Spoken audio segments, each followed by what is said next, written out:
Bom, então começando, a gente vai ver hoje uma aplicação do balanço exegético no caso do problema de separação e, na verdade, eu vou introduzir aqui a teoria, ou relembrar a teoria, e introduzir também o ferramental matemático de solução, e aí eu paro e a gente vai para o Excel programar juntos, né? Então, metade da aula é a teoria e metade da aula é a construção da solução no Excel.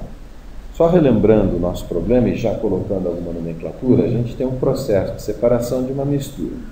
Eu tenho aqui entrando uma mistura, agora genérica, A e B, são dois componentes, A e B. Na aula passada era oxigênio e nitrogênio, né? Então ele entra uma vazão Na, esse índice E aqui para dizer que é a entrada, e NB na entrada com concentrações YA na entrada e YB na entrada. E duas saídas, né? A saída 1 e a saída 2, então eu tenho vazões A1, vazão B1 na saída 1, com concentrações YA1 e YB1. Idem para a saída 2, e nós vimos que para fazer isso eu gasto um certo trabalho. O primeiro conceito importante, aliás, fundamental, que eu quero passar para vocês, e que não é específico dessa área, na verdade é específico para muitas outras áreas, ou na verdade se aplica a várias outras áreas, é o conceito de envelope operacional. Isso pode ser, por exemplo, para uma empresa inteira, pode ser para um processo, no meu caso aqui, pode ser para uma aeronave, né? O envelope operacional da aeronave é, na verdade, o envelope de voo da aeronave. O sistema, inclusive, de controle de segurança monitora em que posição do envelope a aeronave está voando naquele exato instante e se ela está próxima, por exemplo, de sair desse envelope, de exceder os limites de operação segura, né? E aí, eventualmente, o sistema toma uma ação, nem que seja tirar o manche do piloto. Mas esse conceito de envelope operacional é importantíssimo e eu quero passar o conceito através desse exemplo aqui. O que seria, então, esse envelope operacional? Bom, vamos supor que dessa mistura A e B, a minha substância de interesse seja A, né? Eu tenho um monte de coisa misturada aqui e eu quero separar A. Então eu tenho uma substância de interesse e tenho uma saída de interesse. Por exemplo, a saída 1. Ou seja, eu quero recuperar o máximo de A na saída 1. A minha saída de interesse é 1, minha substância de interesse é 1, então eu tenho, na verdade, dois parâmetros de desempenho para caracterizar essa operação. O quão boa está sendo essa operação. Primeiro, eu tenho a própria vazão de A que sai na saída de interesse, que é a saída 1. Em segundo lugar, eu tenho a concentração. Ou seja, o ideal seria recuperar 100% da vazão com 100% da concentração na saída 1. Nos livros, né, eu falei na aula passada que normalmente esse assunto, quando você acha isso nos livros, é o cálculo do trabalho mínimo para a separação completa. Tá? No caso aqui não é uma separação completa e a gente pode gastar um trabalho menor que o mínimo. Fica estranho, né? Porque a gente vai ter um trabalho que é menor que o mínimo. Na verdade, esse trabalho que a gente chama de mínimo é o mínimo trabalho de separação completa. E agora nós vamos calcular e construir o envelope para o que seria o mínimo trabalho de separação incompleta. Só que quando você admite que a separação não seja completa, aí você passa a ter duas variáveis de desempenho ou duas variáveis de otimização.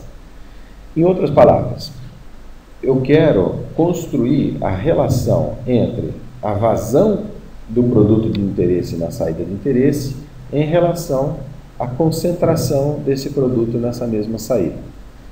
Por que eu quero construir essa relação? Porque é mais ou menos óbvio que, investindo, entre aspas, uma certa quantidade de trabalho, que é inferior àquele trabalho de separação completa, eu posso, por exemplo, maximizar a concentração na saída ao custo de diminuir a vazão na saída.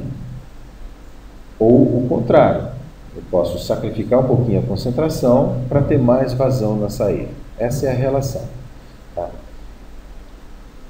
Como eu estava dizendo aqui, né?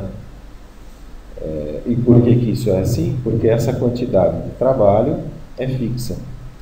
Tá? E se eu colocar um trabalho que seja igual àquele trabalho de separação completa, na verdade eu consigo fazer os dois atingirem o seu máximo. Esse é o conceito de envelope operacional, ou seja, as variáveis desejadas, vamos dizer assim, os parâmetros de desempenho que eu quero do meu sistema. E eu quero duas coisas ao mesmo tempo. Eu quero a máxima vazão do produto de interesse, na saída de interesse, e a máxima concentração desse mesmo produto nessa mesma saída. E elas são variáveis que a gente chama de antagônicas, né? Se essa quantidade de trabalho for inferior àquela quantidade de trabalho de separação total.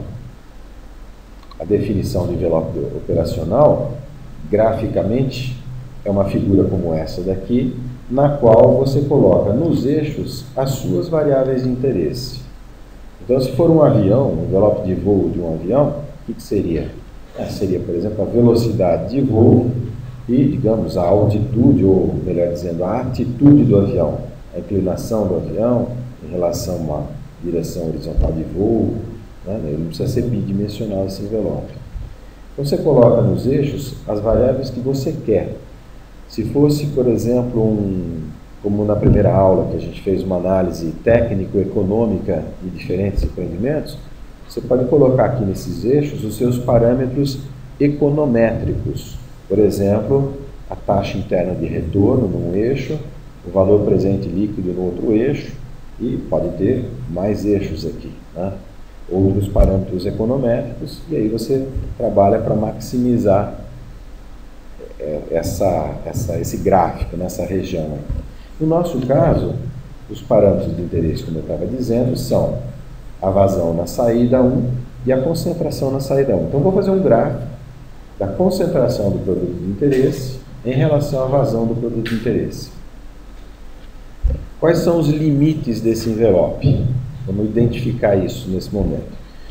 Olha, então aqui está entrando um produto com uma concentração YAE. Meu produto de interesse é o produto A. Ele entra com uma concentração YAE, 50%, por exemplo. Qual é o máximo valor de YA1? Aqui está errado, viu? Aqui está YAE, na verdade. Depois eu corrijo lá. Mas qual é o maior valor que essa concentração YA1 pode alcançar? 100%, ou seja, eu consigo 100% do produto na saída. Tá? Nesse outro eixo, qual que é o limite? O limite é, se está entrando 100 kg por segundo do produto A, ou 100 mil mols por segundo do produto A, o máximo é exatamente esse valor, 100 kg por segundo. Então, o máximo valor que eu posso alcançar aqui é a própria vazão de entrada. Não consigo, não está sendo gerado o produto A no processo aqui. Então, os limites do meu envelope estão aqui marcados, 100% e a vazão de entrada aqui. Aquele trabalho mínimo que nós calculamos na aula passada era para uma separação completa. Esse ponto aqui, ou seja, 100% na saída e, digamos assim, 100% da vazão de entrada. E a gente batizou isso de trabalho mínimo. A ideia agora é, eu vou gastar um trabalho que é menor do que o trabalho mínimo e, eventualmente, ter pares de concentração aqui que sejam ainda admissíveis no meu processo. Esse produto A aqui pode estar entrando num processo à frente, né, num processo químico, por exemplo, que não precisa ter 100% de pureza. Digamos que 80% de pureza já está mais do que bom, e aí você não precisa gastar todo esse trabalho aqui, toda essa exegia, na verdade, porque isso é exegia, aquela energia especial, né, que potencialmente vira qualquer coisa. Então, o nosso trabalho, nossa missão hoje aqui é construir essa curva azul, porque ela aqui ela é uma curva especulativa. Algumas coisas eu já sei sobre ela, que ela tem essa limitação aqui em cima, a vazão de entrada, e essa limitação aqui à direita, que é o 100%. Tá? Então, eu vou trabalhar para construir essa curva azul aqui. As equações a gente já viu na aula passada, eu vou retomá-las, apenas eu vou fazer uma normalização dessas variáveis do envelope operacional. É uma conveniência, uma convenção.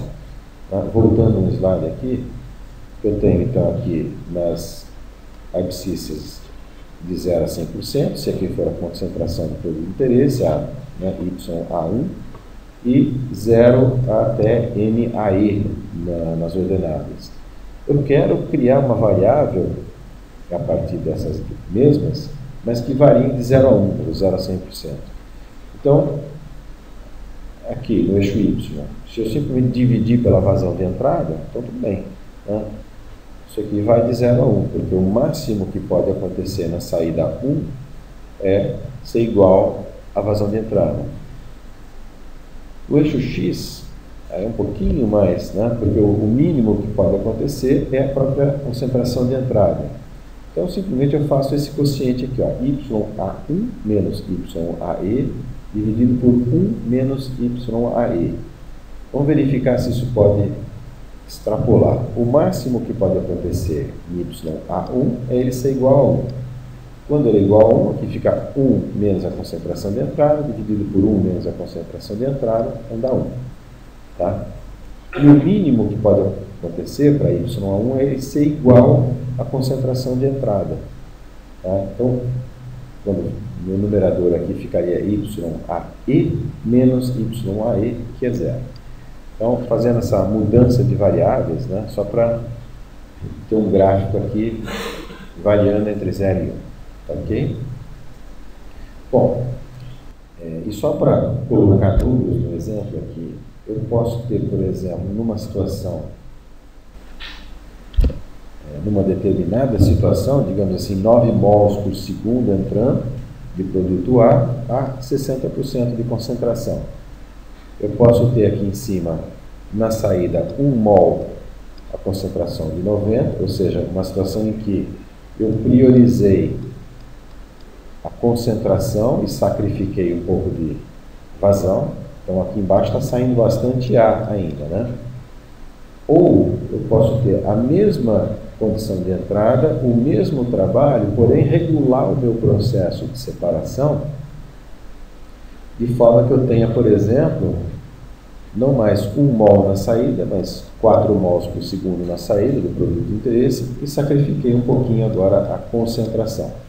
Por quê? Porque com essa concentração, esse produto é aceitável nos processos que vêm à frente. É a mesma condição de entrada, o mesmo trabalho investido, entre aspas, né? A mesma demanda energética ou a mesma demanda exegética no processo de separação, porém eu posso ter diferentes regulagens dependendo da minha aplicação. Essas duas situações no envelope operacional, tá?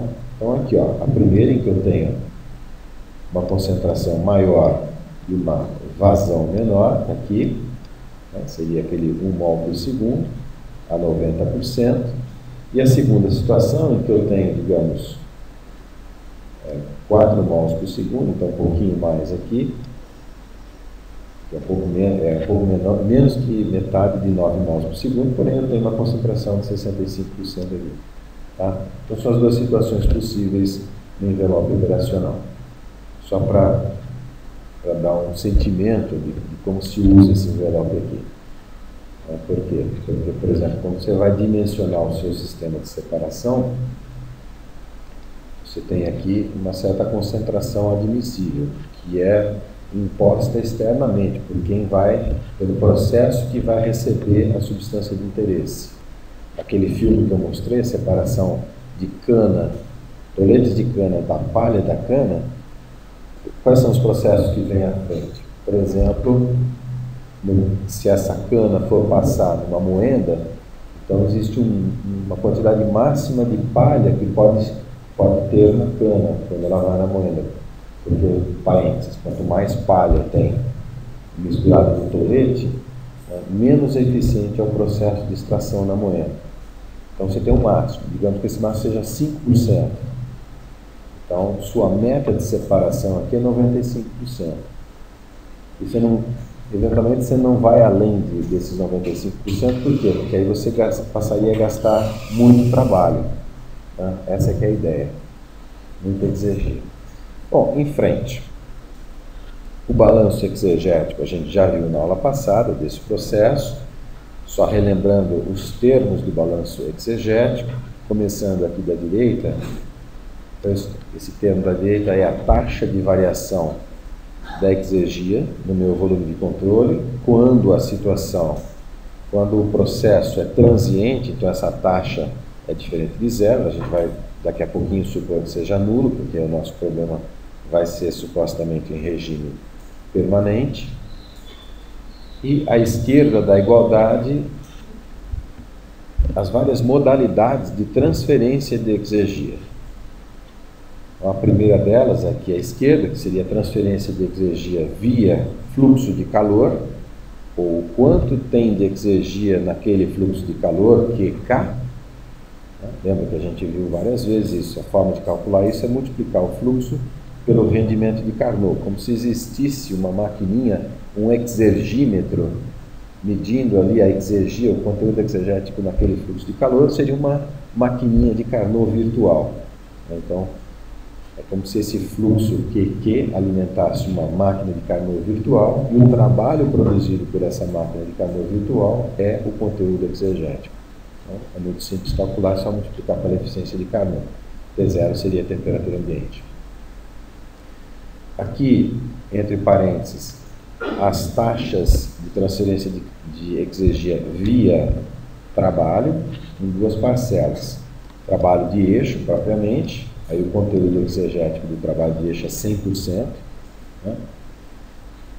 E uma taxa de transferência de exegia devido à deformação do volume de controle, se existia, como se formasse um calombo aqui numa situação transiente, e essa expansão que está ocorrendo aqui, que é uma expansão para a substância dentro do volume de controle, é uma concentração, perdão, uma compressão da atmosfera externa aqui. Então isso daqui troca trabalho também, né? Você gasta exegia para comprimir a atmosfera, tá? Também a gente vai zerar isso daqui por dois motivos. Primeiro, porque é regime permanente. Segundo, porque a fronteira de controle é rígida. E as parcelas de transferência de exegia via fluxo de massa. Tá? Então, aqui depois a gente vai abrir isso daqui. E a destruição de exegia. A destruição de exegia está associado ao quê? Às irreversibilidades do processo. Tá? Onda de choque, transferência de calor com ΔT finito, atritos mecânicos e tal. Bom, rapidamente, na nossa situação é regime permanente, então tudo que for TT a gente vai zerar, é adiabático, né? A gente quer os mínimos, e em seguida a gente quer o menor trabalho. Lembra, a gente fez um cálculo do menor trabalho de separação completa, agora eu quero calcular o menor trabalho de separação incompleta. Então eu não vou admitir presença alguma de irreversibilidade, não tem onda de choque, não tem atrito mecânico, então eu zero essa destruição de exegia, e aí esse trabalho passa a ser o mínimo, o menor trabalho possível, sem destruição de exegia, e é simplesmente o inventário da exegia transferida via fluxos de massa. Isso aqui rapidinho, só relembrando da aula passada. As equações que a gente chegou, então, abrindo aqui isso daqui, isso a gente fez na aula passada, abrindo essa expressão, chego nessa equação aqui, que é a equação do balanço exegético, quando a taxa de destruição de exegia é zero. Tá? Isso nós chegamos na aula passada. Então, é muito fácil, assim, a expressão é grande, mas é fácil de entender. São três parcelas, uma entrada e duas saídas. Então, NAE mais NBE, o que é? Isso aqui é a vazão de entrada total, correto? Vazão de entrada total. vezes YAE é a vazão só de A, vezes ln da concentração de A. Tá? Então, isso aqui é a exergia transferida no fluxo da substância A. Tá? E 1 menos YAE, o que é? Na verdade, isso daqui é YBE, da substância B de bola. Tá? Vezes a vazão total. Então, isso daqui é a exergia que entra associada ao fluxo de B, da substância B. Ln da sua concentração, que por balanço de massa eu posso escrever como sendo 1 menos YAE. Idem para a saída 1, idem para a saída 2. Tá? Então, essa expressão a gente havia deduzido na aula passada, ela é bem simples, na verdade, apesar de ser longa, né? Isso vai dar um pouquinho de trabalho para a gente aqui. Na sequência, também relembrando como é que é o processo de separação completa, eu admito que a concentração de A na saída é igual à concentração de A na entrada, portanto, a sua concentração é 100%, e o mesmo na saída 2, então, só que para a substância B. Então, a vazão de B na saída 2 é igual à vazão de B na entrada, portanto, a sua concentração é 100%. Essa situação especial de separação completa, para ela a gente calculou um trabalho que a gente batizou de mínimo. Quando eu falo a gente, são os autores. Né? E nesse caso aqui fica estranho, fica um pouco estranho, porque os trabalhos que a gente está investindo no processo de separação são inferiores ao trabalho mínimo. Eu sempre batendo nessa técnica, parece que confunde um pouco. Né? Bom, voltando na expressão do balanço exegético e impondo essas condições, né, algumas coisas se anulam. Por exemplo, Y, essa parcela aqui, ó, YA1, como é 100%, ln de 1 é 0, então isso aqui se anula. 1 menos ln, esse 1 menos 1 dá 0, né, que na verdade aqui daria infinito, mas por L'Hopital você mostra que esse termo aqui vai a 0 também. Isso aqui fica 1 menos 1 ln de 0. Tá? Então, ln de 0 é menos infinito. Tá? Mas por L'Hopital dá para mostrar que esse termo inteiro aqui vai a 0. Ou seja, impondo as condições, todos esses termos aqui se anulam e sobra só essa parcela em cima aqui. Isso aqui também, né, tem em alguns livros mais especializados. Então, o resultado final é que esse trabalho, que a gente chama de mínimo, de separação completa, né, é para essa situação muito específica, que no envelope operacional, vou voltar algumas transparências aqui, correspondem a esse pontinho aqui. Ó. Então, 1 na concentração adimensionalizada, né, modificada, e 1 na vazão reduzida aqui. Tá? Para nós, esse trabalho mínimo, na verdade, é um trabalho máximo. Tá? Bom, na sequência aqui, agora sim, eu já estou quase terminando a parte da apresentação.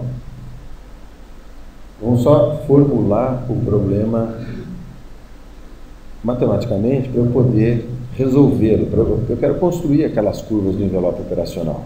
Não adianta ficar fazendo desenho, porque quando eu for usar isso na prática, eu tenho que saber, né, onde é que está aquela curva, como é que calcula aqueles números. Eu preciso de números. Então vamos lá, presta bem atenção aqui. O que eu tenho desse processo? Eu tenho as condições de entrada. Eu tenho tanto de A entrando, como a concentração tanto, mesma coisa para B. Isso é que eu tenho. Tá? Então, nesse caso, se eu tenho as condições de entrada e defino quanto eu quero gastar de trabalho, eu quero gastar 50% daquele trabalho mínimo de separação completa.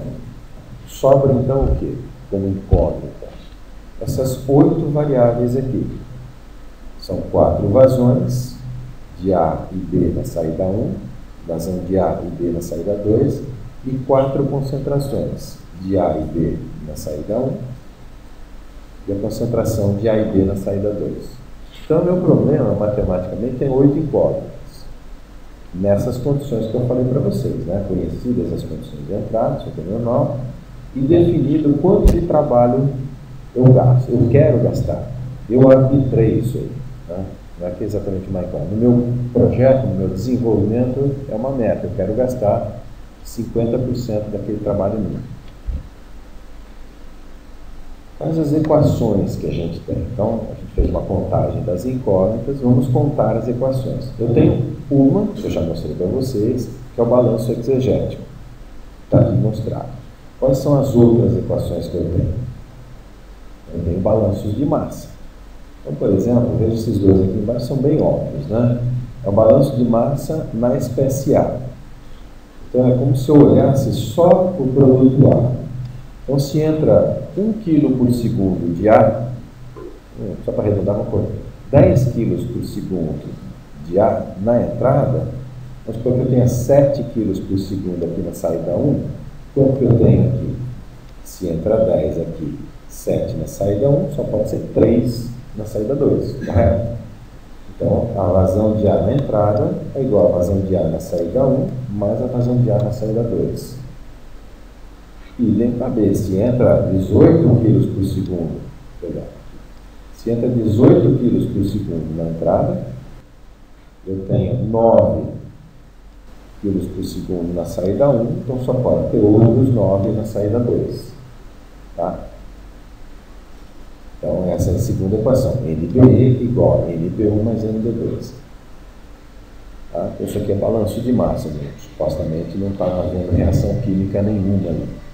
Agora, essas outras equações são, na verdade, as próprias definições das concentrações.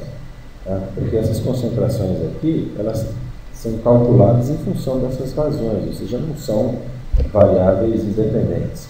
Então, por exemplo, a concentração de ar na saída 1 é a vazão de ar na saída 1 dividido pela vazão total, que é NA na saída 1 mais NB na saída 1. Tá? Assim, para B na saída 1, A na saída 2, idem para B na saída 2. Aqui ficou 1, mas é um 2 aqui assim. Eu corrijo. Tá? Então, são as equações de balanço de massa e das próprias definições das concentrações. Que, lembra, nesse caso aqui, se eu for usar essa expressão, eu esqueci de ressaltar, então é importante. Se eu estiver usando essa expressão aqui, essas concentrações têm que ser molares. Lembra, porque isso vem da lei dos gases. A gente usou a lei dos gases, PV igual a NRT. Tá? Então, se eu estou usando essa equação nessa forma, essas vazões são molares, essas concentrações são molares, embora nada impeça que eu trabalhe em concentrações e vazões máximas. Bom, vamos fazer uma contagem das equações. Eu tenho a equação de balanço exegético, vou batizá-la de 1, isso aqui já é a nossa nomenclatura depois para fazer a programação na planilha. E aí eu tenho mais 2, 3, 4, 5, 6, 7, né? Mais 6 equações, na verdade, 2 de balanço de massa e 4 de definição das 4 concentrações. Então eu tenho 7 equações e quantas incógnitas? 8 incógnitas. Né? Então o problema não está fechando. Isso é bom ou ruim? Então o fato de ter 7 equações e 8 incógnitas me permite arbitrar uma incógnita. Então, na verdade, eu vou arbitrar uma delas. Por exemplo, está expresso aqui, eu vou arbitrar a concentração do produto de interesse na saída de interesse.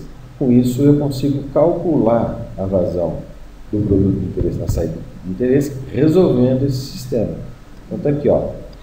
Se eu arbitrar YA1 na entrada, eu vou ter 7 equações, YA1 deixa de ser uma incógnita, né? E aí eu tenho um sistema 7 por 7. Resolvendo esse sistema, eu encontro todas essas variáveis aqui, inclusive NA1. E com isso eu consigo construir a relação entre o produto de interesse e a vazão de interesse, né, ou a vazão do produto de interesse. Essa é a mecânica, né, do processo de construção do envelope operacional, porque essa curva aqui que eu destaquei, NA1, φ, que é igual a um φ de Y1, isso aqui é a curva do envelope operacional. Tá? Bom, só tem um problema.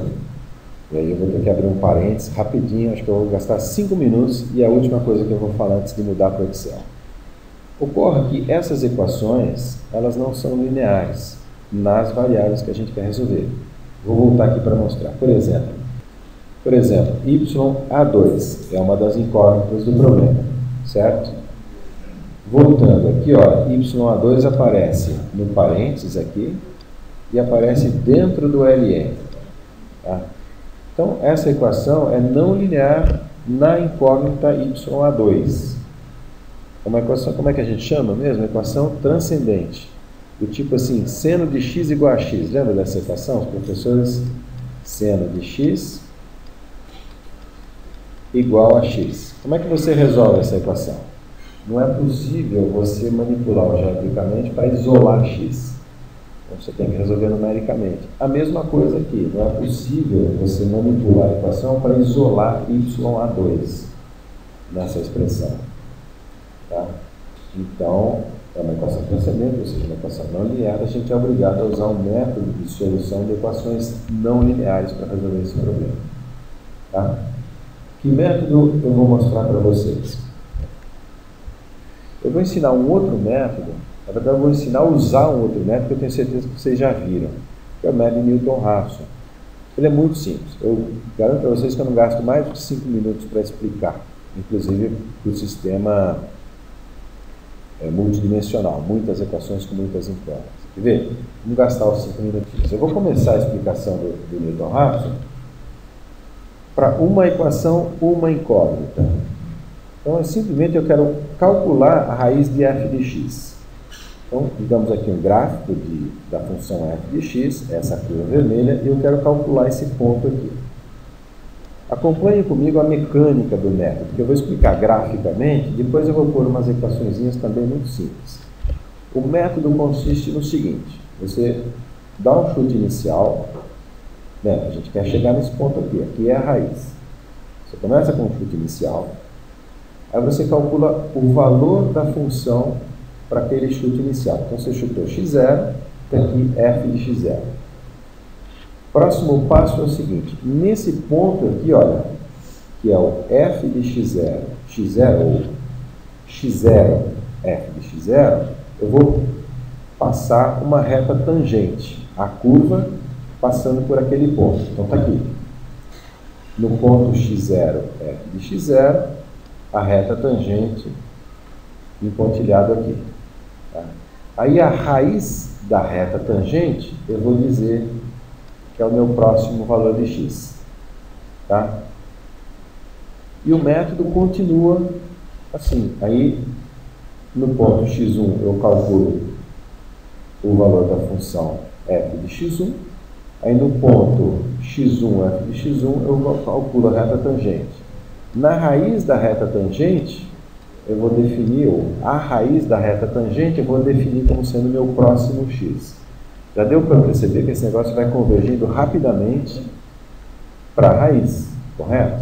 Então é muito simples. E na verdade, como é que quem bolou isso, o que ele pensou? Olha, eu não consigo isolar x da função f de x porque ela é transcendente. Então o que eu faço? Eu aproximo x por uma reta e ao invés de calcular a raiz da curva f, eu calculo a raiz da reta.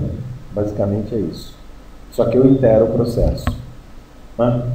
Então a mecânica do processo é hiper simples. Então vamos só transformar isso em equações. Rapidinho. Primeiro passo, equação da reta tangente. Então minha reta é um y igual a x mais b. Parênteses, esse y aqui não tem nada a ver com concentração molar e x não tem nada a ver com exergia aqui. Só eu estou em matematiquez aqui essas equações, tá? Então a equação da minha reta tangente é um y igual a ax mais b. O parâmetro a é fácil calcular, porque é a inclinação da reta, que é igual a f' no ponto x0. Correto? Então, o parâmetro A eu já sei quanto ele vale, porque, detalhe, para calcular uma reta, eu preciso de duas informações sobre ela. Podem ser 2 pontos pelos quais essa reta passa. No caso, eu tenho um ponto pelo qual a reta passa e tenho a inclinação da reta naquele ponto. Então, são as duas informações que eu tenho.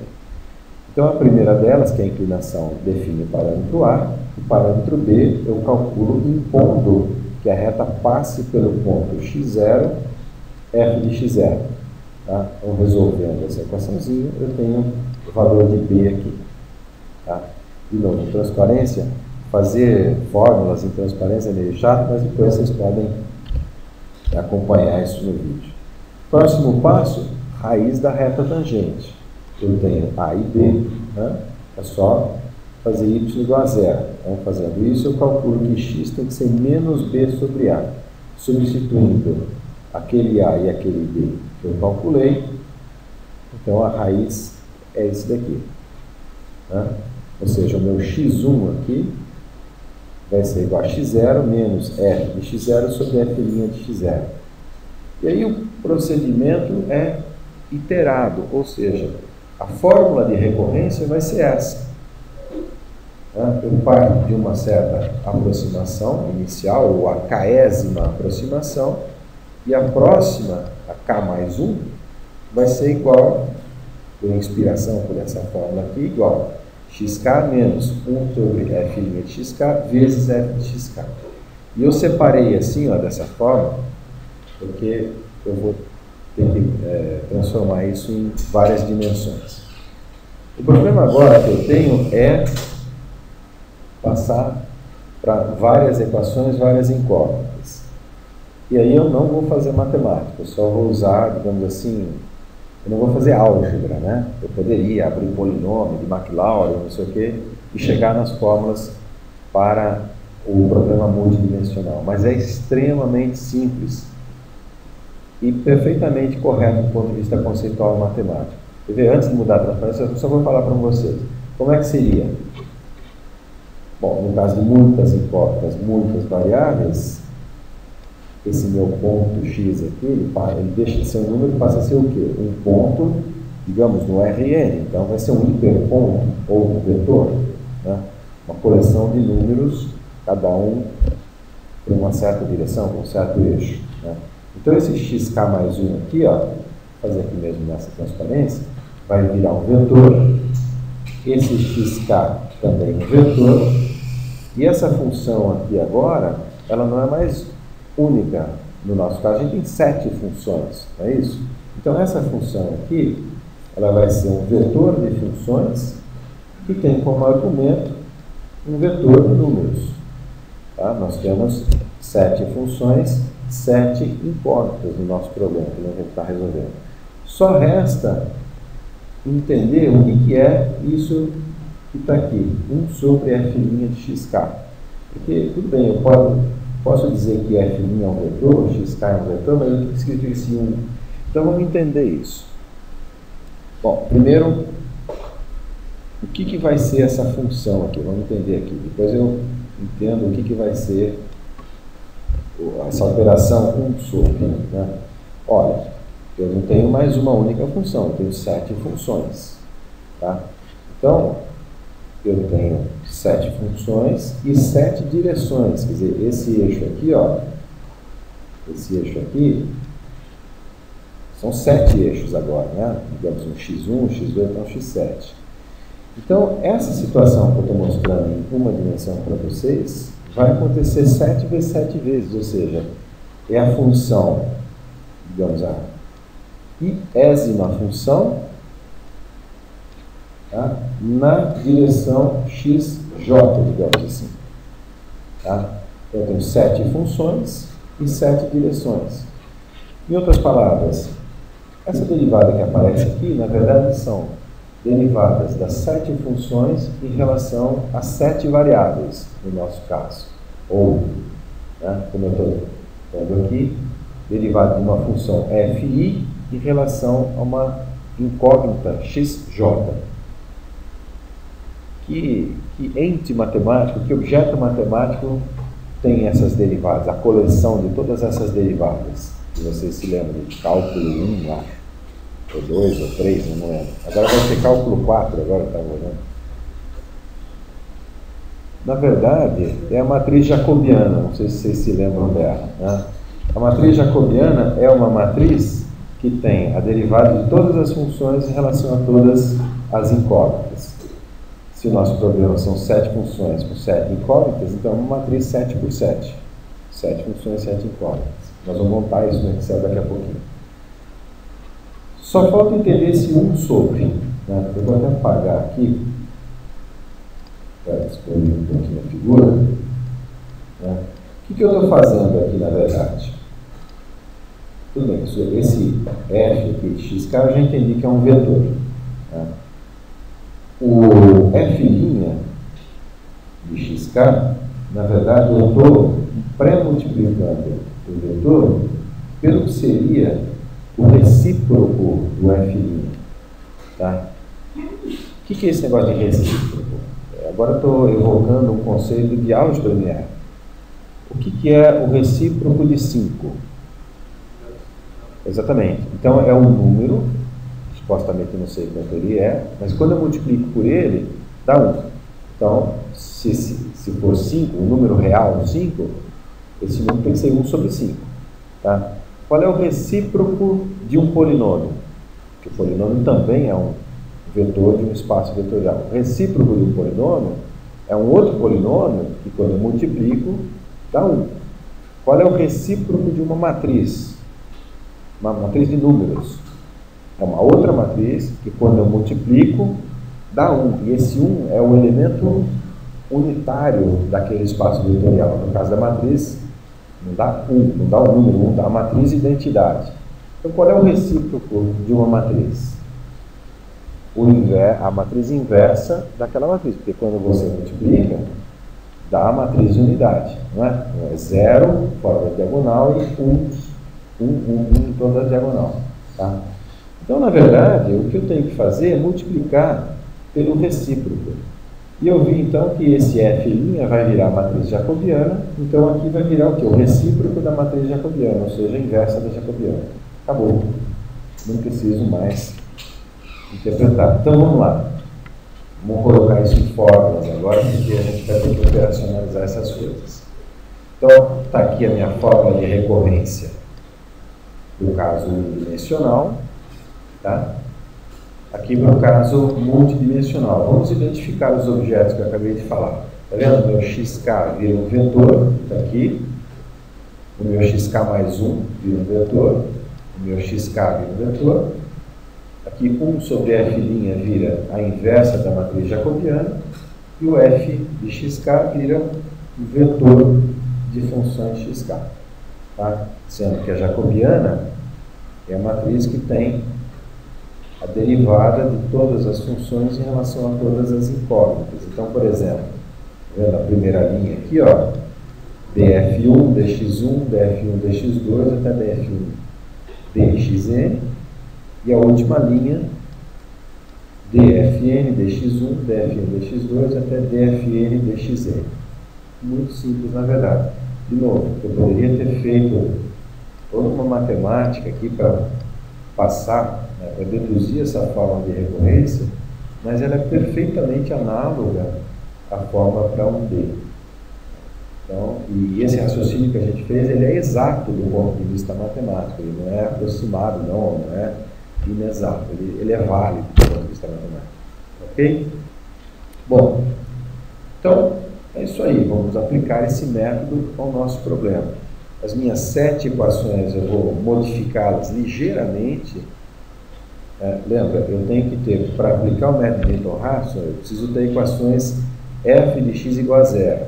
Então, simplesmente, na primeira equação, que é o balanço exegético, eu passei menos w sobre rt do lado direito. Né? Isso aqui passa a ser, então, igual a 0. Aqui fica um errinho, aqui é igual a 0. Né? Tá? Quer dizer, eu quero buscar a solução que zera a equação f1, que eu vou chamar de equação 1, a equação 2, i igual a 0, tá? A equação 3, i igual a 0, tá vendo? Eu passei um dos membros, do lado direito ou esquerdo para esquerdo, para direito, conforme a conveniência, tá? O fato é que eu vou ter f1 igual a 0, f2 igual a 0, f4 igual a 0, tá? E assim por diante até f7 igual a 0. São essas as nossas equações. 7 equações naquelas 7 incógnitas. Ok? Preciso só mais de algumas formulinhas aqui. eu vou ter que derivar, né? Vou ter que derivar essas equações. Então, por exemplo, eu vou ter que derivar F2 em relação a NA1. Tá? Porque NA1 é uma das minhas incógnitas. Então, eu coloquei aqui algumas formulinhas, só para nos orientarmos, né? Está vendo aqui, ó? Que de novo, R e S não tem nada a ver, são variáveis postiças, né? Então, vou derivar R sobre R mais S. Só para vocês identificarem, né? Eu estou derivando em relação a R. R aparece no numerador e também no denominador. Então, dá S sobre R mais S ao quadrado. E aqui agora é a mesma expressão que eu vou derivar em relação a S. Ou seja, o S, a variável de derivação, só aparece no denominador. Aqui aparece menos R sobre R mais S ao quadrado. Então, por exemplo, aqui tem um sinalzinho de menos aqui que eu não incluí, né? Mas quando eu for derivar F2 em relação a NA1, então NA1 aparece no numerador e no denominador, então eu estou nessa situação aqui, da esquerda. Quando eu for derivar F2 em relação a NB1, então é a situação aqui da direita. Tá? Quando eu estiver fazendo isso no Excel, eu não vou me preocupar muito, mas já está explicado aqui. Então as duas derivadas estão exemplificadas aqui. E uma outra observação de ordem prática, voltando no slide, é com relação à função F1. Né? Eu vou ter que derivar essa função F1 em relação a algumas variáveis que são fácil aqui. Derivar F1 em relação a NA1 não tem problema. Né? Porém, quando eu for derivar isso em relação a YA1, também é possível fazer, né? Não é tão terrível assim, basta usar a regra da cadeia e tal. Porém, é uma observação prática. Como a gente tem que programar essas fórmulas no Excel, por exemplo, no Visual Basic, se eu fosse para o Visual Basic, como é uma fórmula complexa, a chance da gente programar errado é grande. Então, eu vou mostrar para vocês uma maneira muito simples de fazer, uma maneira numérica de fazer. Tá? A gente vai fazer por diferenças finitas. E aí, a mecânica que eu vou mostrar para vocês é de tal maneira que você acaba pegando o jeitinho e aí fica difícil até de errar, sabe? Mas é assim, ó. Ou seja, eu vou derivar uma função aqui, ó, df, que tem vários argumentos, né? rs, por exemplo. Eu vou aproximar essa derivada pela sua expressão de diferenças finitas. Ou seja, se eu for derivar isso daqui em relação a r, eu vou calcular a função com um certo incremento epsilon na variável que eu quero derivar, subtraio do valor da função sem aquele incremento e divido pelo incremento. O que é isso aqui? É a própria definição de derivada. Né? Porque derivada, por definição, na verdade, é o limite dessa diferença finita aqui quando o epsilon vai a zero. Isso aqui eu estou deixando o cálculo para vocês. Ok? Então, bom, estou forçando um pouquinho a usar essa técnica numérica somente você vai aplicar aqui na função F1. Tá? Que eu tenho que derivar em relação a YA1, depois tenho que derivar em relação a YA2, e a derivada aqui ficaria meio complicadinha. Então a gente vai usar um jeito numérico de fazer. Deixa eu ver o que mais eu tenho. Bom, então eu vou montar a planilha com vocês. E como eu disse, eu já trouxe uma planilha pronta, então se eu me embananar, eu volto para a planilha pronta aqui. Mas a minha ideia é partir do zero. Repare, eu vou construir aqui um gráfico, eu vou calcular para vários YA1 o seu NA1 correspondente, vou normalizar as variáveis e vou fazer esse gráfico aqui, ó. Né? Vou botar aqui na caneta, vou fazer esse gráfico aqui das minhas variáveis reduzidas, né? Então, tá vendo? Ela vai no máximo até 1, no máximo até 1, tá? E aqui, no encontro, aqui estaria aquele meu trabalho mínimo de separação completa, ou aquela situação de separação completa, tá? A curva estaria aqui assim. Ok? Vamos começar a implementar as equações na planilha e começando pelos parâmetros do problema. W sobre RT, vamos fixar em -4, a unidade aqui é mol por segundo. Em seguida, as vazões da espécie A, vazão molar da espécie A na entrada, vamos fixar 25 mols por segundo também. A vazão da espécie B na entrada, podemos fixar em 75 mols por segundo. E as concentrações da espécie A na entrada, a gente vai calcular, já que a gente tem as vazões. Então, é igual a vazão de A dividido pela vazão total de A mais B. A concentração da espécie B na entrada é igual a vazão de B na entrada dividido pela vazão total, A mais a vazão de B. Colocar as unidades, mol por segundo, e as concentrações estão em mol por mol, são concentrações molares. Eu gosto de separar as regiões da planilha, a região de parâmetros e a região de cálculos. Eu pinto uma coluna amarela.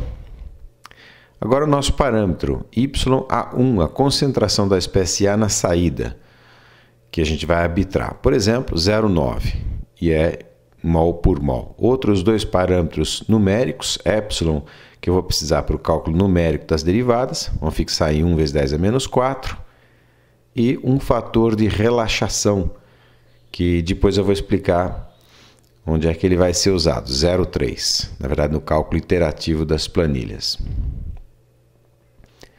Começar pelo chute inicial das variáveis do problema, NA1, NB1, NA2, NB1, YB1, YA2 e YB1. Vou centralizar, ou melhor, vou alinhar à direita e vou pintar a região aqui onde vai ter os números. Esse vai ser o meu chute inicial. Vamos chutar aqui para NA1, é só uma estimativa, não é correto, né? Vamos pegar 0,9 vezes a vazão de entrada, dá 22,5. A vazão de B eu vou chutar como sendo 1 menos 0,9 vezes a vazão de B na entrada. Isso aqui é um chute, pura e simplesmente. As demais variáveis agora podem ser calculadas de forma coerente. Então, NA2 é NAE menos NA1. NB2 é NBE menos NB1. E as concentrações, YB1 é a vazão de B1 dividido pela vazão total, que é NA1 mais NB1. A concentração YA2 é a vazão de A2 dividido pela vazão total, NA2 mais NB2. E a concentração YB2 é igual a vazão de B em 2, dividido pela vazão total, NA2 mais NB2. Esse chute dessa forma não é a solução do problema, mas está bastante consistente do ponto de vista físico. Agora eu vou colocar aqui uma região para o nosso cálculo iterativo. Vou pintar. E essa vai ser a nossa iteração K, a késima iteração da solução de Newton-Raphson. Centralizando, e eu já posso copiar essas variáveis aqui, copiar valores. Próximo passo, programar as funções, o vetor de funções F1, F2, pequeno erro, F2, até F7. São 7 incógnitas e 7 equações. Também valendo isso para a késima iteração. Vou deixar já pronto um espaço para programar a matriz jacobiana. Então, são as 7 funções derivadas em relação a 7 variáveis. Vou colar aqui como valor e transpor. Vou dar um zoom para poder visualizar integralmente a matriz jacobiana e vou pintar a região onde mais tarde a gente vai programar as fórmulas da matriz jacobiana. Corrigindo um pouquinho mais o zoom, vou deixar também já o espaço para a inversa da jacobiana, vai ficar aqui embaixo, Ctrl V, Ctrl C. Aqui eu vou programar a inversa. Depois o vetor de correções das variáveis do problema, já vou deixar o gabarito aqui, digamos assim, e as novas variáveis, as variáveis corrigidas que depois vão iterar. Vou só apagar esses valores numéricos e esse ponto vai ser da iteração k mais 1, as novas variáveis obtidas a partir das variáveis antigas. Aqui é um vetor de correções, então é n dNA1, dNB1, dNA2, esse D é delta, né? dNB2, dNB1, perdão, dYB1, dYA2 e dYB2. Ok, então está tudo pronto para a gente começar a programar o vetor de funções. A F1, vamos lá na apresentação, Ctrl C na equação 1 para facilitar, vou deixar ela aqui embaixo, para facilitar a escrita. Então vamos lá.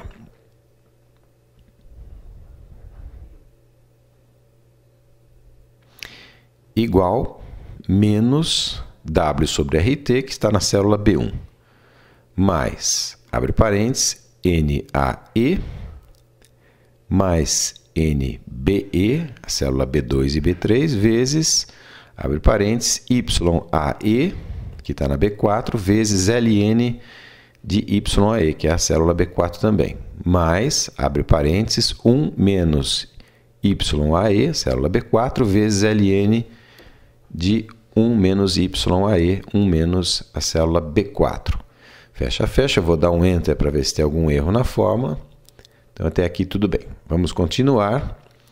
Depois, a parcela correspondente à saída 1, menos, abre parênteses, NA1, que está na célula H3, mais NB1, que está na célula H4. Fecha, que multiplica Y1A, o nosso parâmetro, na célula B7, LN de Y1A, mais 1 menos Y1A, ou YA1, perdão, vezes LN de 1 menos YA1, que é a célula B7. Fecho os parênteses, vou dar o Enter para ver se ficou algum erro, está tudo ok. E agora a terceira parcela da função F1, menos NA2, que é a célula H5, mais NB2, a célula H6, que multiplica, abre parênteses, agora é YA2, que está na célula H8, vezes LN de H8, mais 1 menos YA2, 1 menos H8, fecha parênteses, vezes LN de 1 menos H8. Fecha parênteses, Enter, e está lá a função F1. Apaguei aqui, vamos buscar a função F2, F3, F4, F5, que são muito parecidas e já vamos deixar aqui pronto. Deixar aqui embaixo. Primeiramente, vamos programar a fórmula F2. Então, é YA1, está na célula B7, menos NA1, que é o H3, dividido por NA1 mais NB1. Fecha parênteses, Enter, ok. Deixar aqui do lado. A próxima agora vai ser a função F3. Então, igual YB1, que está na H7, menos, igual H7 menos NB1, que é a H4, dividido pela vazão total, NA1, H3 mais H4. Fecha parênteses, Enter.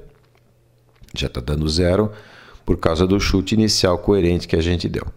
Agora a fórmula F4 é igual a YA2, que está na célula H8, menos NA2, que é H5, dividido pela vazão total, H5 mais H6. NA2 mais NB2. Fecha Enter. Agora a função F5. igual YB2, que está na célula H9, menos NB2, que está na H6, dividido pela vazão total, NA2 mais NB2. H5 mais H6, fecha parênteses, Enter. Então estão aí as fórmulas das concentrações molares. Agora falta só os dois balanços de massa, que são as equações F6 e F7. Deixar aqui embaixo para facilitar. Equação F6. NaE, está aqui na célula B2, menos, abre parênteses, Na1, que está na H3, mais Na2, que está na H5. Fecha, Enter. Agora a fórmula F7. NBE, que é a célula B3, menos NB1 mais NB2. NB1 está na H4, mais NB2 está na H6. Fecha, Enter. Esses zeros de novo, repetindo, é por causa do chute inicial coerente que a gente deu. Próximo passo agora é programar a jacobiana. A derivada primeira da função f1 em relação a todas as variáveis. Eu só vou, de novo, colocar a função lá e vou, no caso da f1, que é mais complicado, eu vou usar a derivada numérica. Então, vou deixar ela aqui para facilitar, mostrando que para obter a derivada eu vou fazer uma diferença com epsilon na variável que eu estou derivando. Esse epsilon é aquele 1 vezes 10 a menos 4, que para facilitar eu vou renomear a célula para epsilon mesmo. Eu vou copiar a fórmula, selecionei Ctrl C para ela ficar na memória, que vai facilitar bastante. Agora eu vou fazer o gabarito dessa diferença finita. Abre parênteses, abre e fecha, menos abre e fecha, dividido por epsilon. Nesse segundo parênteses eu vou colocar o valor da função sem o incremento, e no primeiro parênteses o valor da função, e vou procurar onde eu tenho que dar o incremento. É Na1 que eu estou derivando, e a Na1 está na célula H3. Então, onde eu vejo H3, aqui tem 1, eu vou somar epsilon. Não tem mais nenhum, Enter, e está aí pronta a derivada df1 de Na1. Mesma coisa para NB1, fazer o gabarito, abre, abre, fecha, menos abre, fecha, fecha sobre epsilon, coloco a fórmula, que ainda está na memória, Ctrl V, de novo a fórmula, Ctrl V, e agora eu vou derivar em relação a NB1. NB1 está na célula H4, então agora eu vou procurando onde tem H4 e vou colocar um epsilon, vou somar epsilon onde tem H4. Mais epsilon, só tem nessa posição, então está feito. Idem para Na2, o gabarito sobre epsilon. No segundo parênteses, o valor da função sem o incremento na variável de derivação. Agora eu vou colocar a fórmula, Ctrl V, e estou derivando em relação a Na2. Na2 está na célula H5. Então, vou procurar H5. Aqui, já estou chegando ali, H5, mais epsilon. E não tem mais nenhum. Até o fim, Enter, tudo bem. Mesma coisa para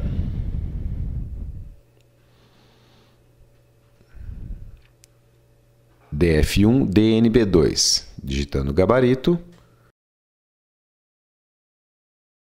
o valor da fórmula sem incremento, o valor da fórmula, e eu vou ver onde é que eu tenho que pôr o incremento. É derivado em relação a NB2, NB2 está na H6, então é só procurar H6 da direita para a esquerda. Olha lá, tem um H6, eu vou somar epsilon. Enter. Ver se tem mais algum. Enter, está ok. Agora a derivada de f1 em relação a YB1. YB1 não comparece, não aparece na fórmula f1, portanto a sua derivada é zero.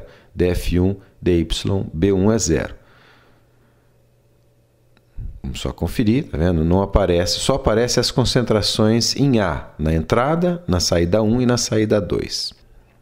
Vamos derivar agora dF1 dYA2. Vou colocar o gabarito, dividido por epsilon, e aqui não está aparecendo a fórmula toda na tela, então eu vou fazer o seguinte: Alt, Enter, e vou aumentar o espaço aqui para digitação de fórmulas, só para a gente poder visualizar onde a variável que precisa ser incrementada aparece. Então eu estou derivando em relação a YA2, YA2 está na célula H8, então eu vou procurar onde está H8. Eu preciso tomar cuidado aqui por causa desse menos, então eu vou colocar um parênteses, abre parênteses, H8 mais epsilon, fecha parênteses, eu vou copiar isso daqui, Ctrl C, para facilitar onde eu vejo H8, Ctrl V, e um outro H8 ali na frente, Ctrl V, e mais um Ctrl V. Agora verifico se tem mais algum H8, não tem, Enter, e está aí a derivada. A última derivação, dF1 dYB, só aparece concentrações em A, na verdade. Tá vendo? Concentração de A na entrada, na saída 1 e na saída 2, portanto a derivada aqui de F1 em relação a B2 é igual a zero. Agora, a derivada da função f2 em relação às incógnitas do problema. Vamos buscar a função f2. Ctrl C, Ctrl V aqui embaixo, para facilitar.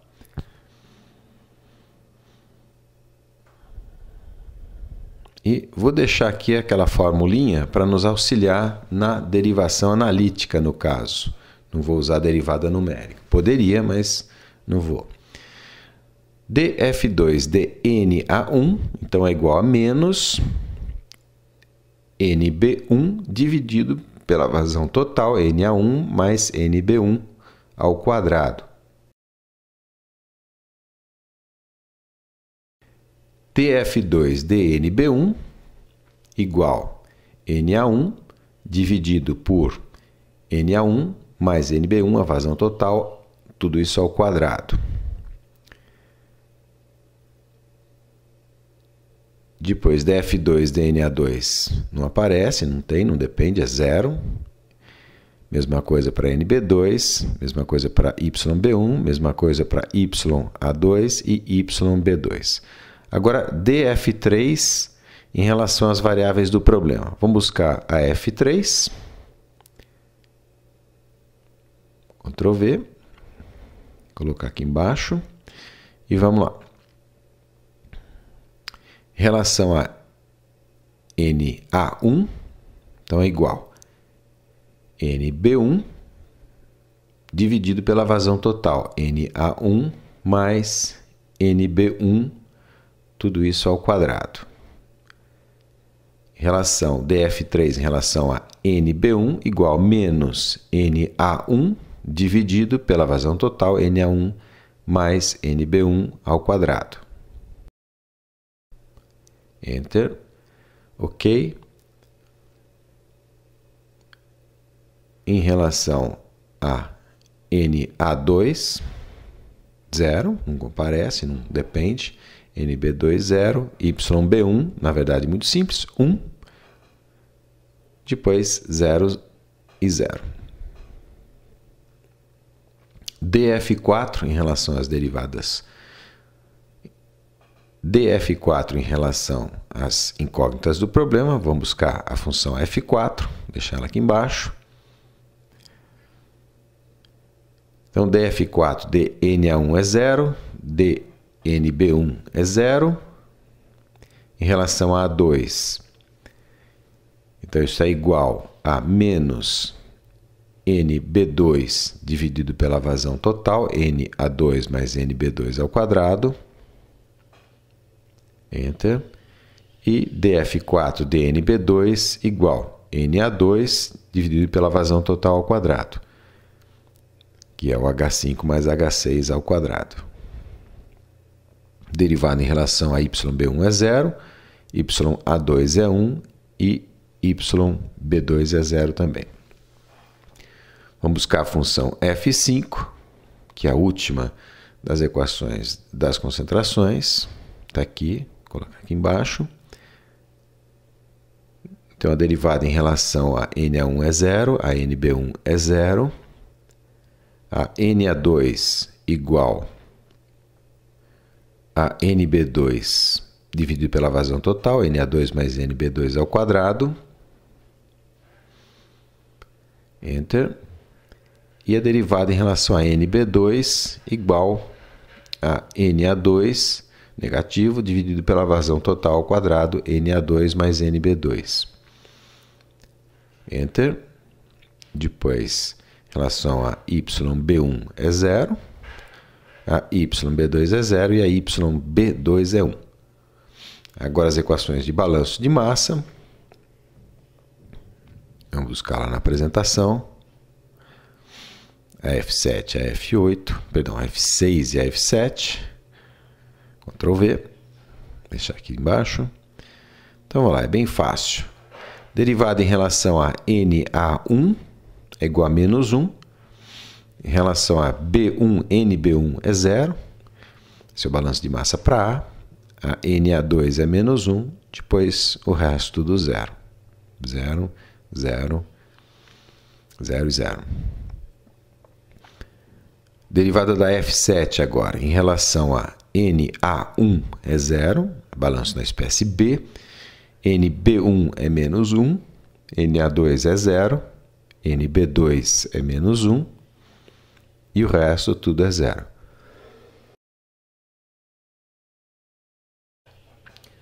Ok. Tá pronto aqui. Vou apagar essas fórmulas todas.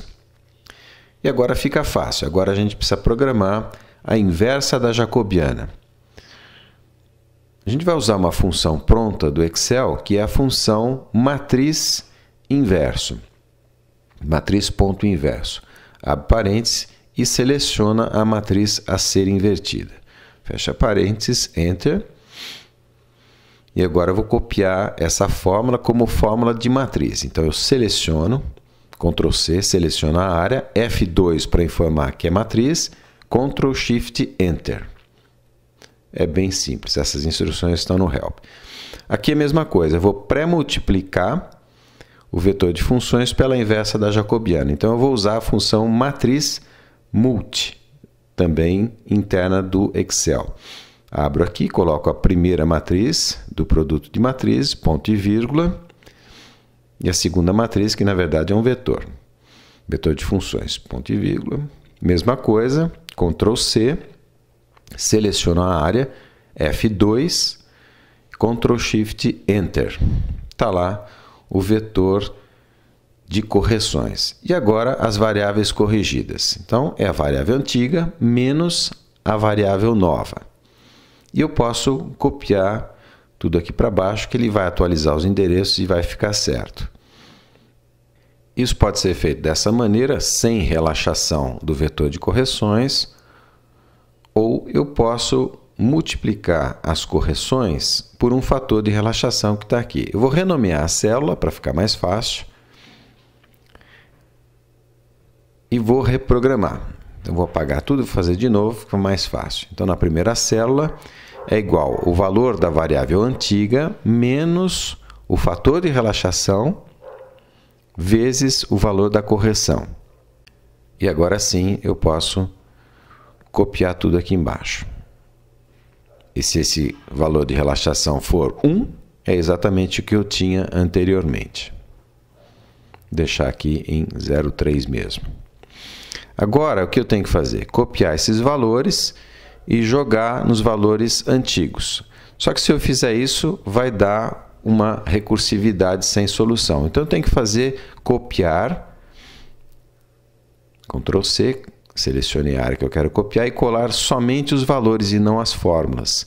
E fazer isso sucessivamente até que haja convergência. Por exemplo, os vetores de funções vão a zero. O que eu posso fazer para não ficar copiando é uma macro. Então, digito aqui uma tecla de disparo, Ctrl H, E agora a sequência de comandos, até eu parar a macro. Então, o primeiro comando, seleciono, Ctrl C, seleciono a área, vou lá, colar especial, valores, e eu gosto de colocar o mouse aqui e escape, e volto para parar a gravação da macro. Pronto. Agora toda vez que eu digitar Ctrl H, Ctrl H, Ctrl H, ele vai fazer aquela sequência, eu posso segurar apertado Ctrl H até obter a convergência. Está vendo aqui os vetores de funções todos estão zero, as correções estão zero, e essa é a resposta convergida. Vou chutar de novo, colocar os valores iniciais, os chutes iniciais, Ctrl C, colar especial valores, e vou mudar o fator de relaxação para 1. Vocês vão ver que vai convergir bem mais rápido. Ctrl H, vou segurar e já convergiu.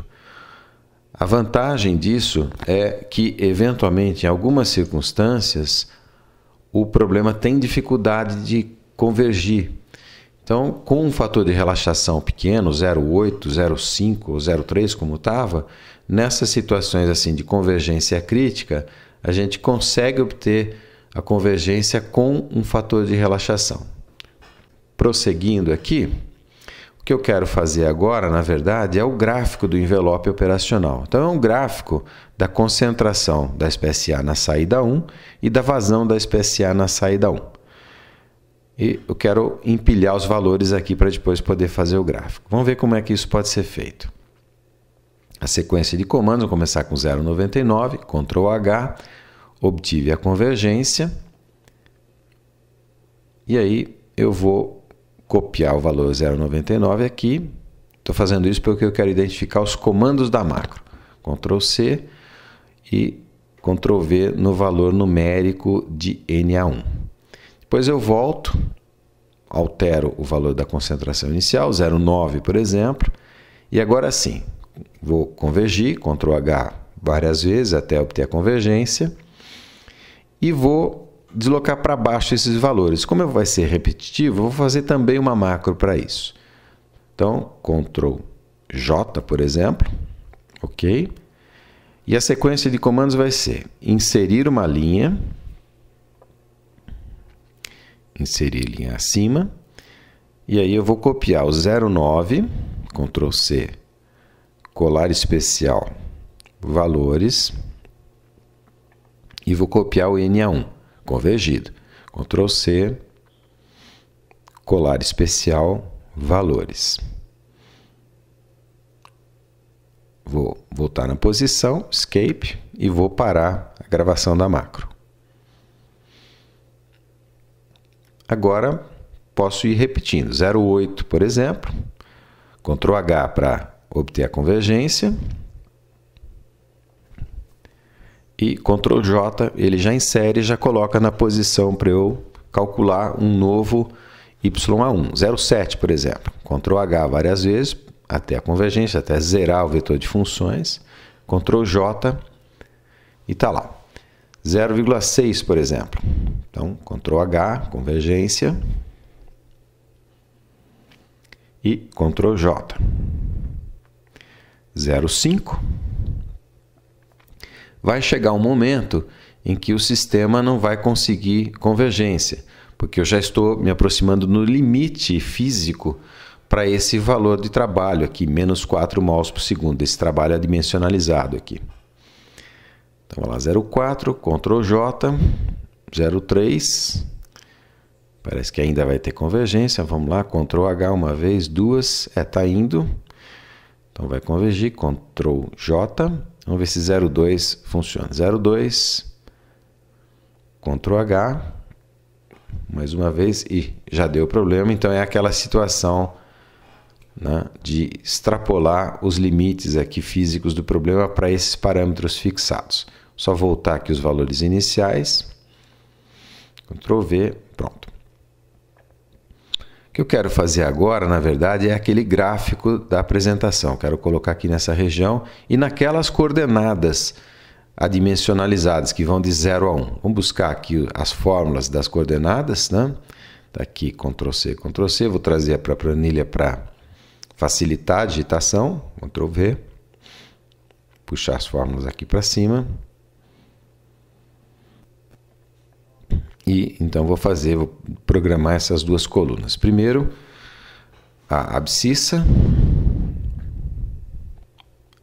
aqui em cima. Isso daqui então é YA1 menos YAE, está aqui na célula B4, vou ancorar o endereço, tudo isso dividido por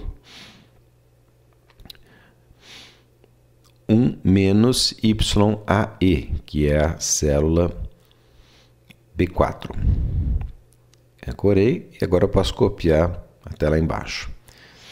E a ordenada é simplesmente NA1 dividido por NAE.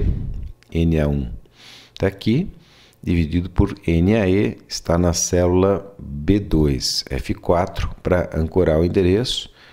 Perfeito, agora eu posso copiar até lá embaixo e apagar essas fórmulas. Agora sim eu vou inserir um gráfico, uma dispersão, gráfico XY. Então seleciono os dados e vou pegar uma curva contínua e está lá o gráfico, como a gente imaginava, nos limites, né, de 0 a 1. É por isso que o programa não estava convergindo quando eu queria que fosse mais do que 1 ali em cima. Ok? Dúvidas? Professor, se fosse um problema muito mais complexo, uma coisa, avaliar 15 variáveis,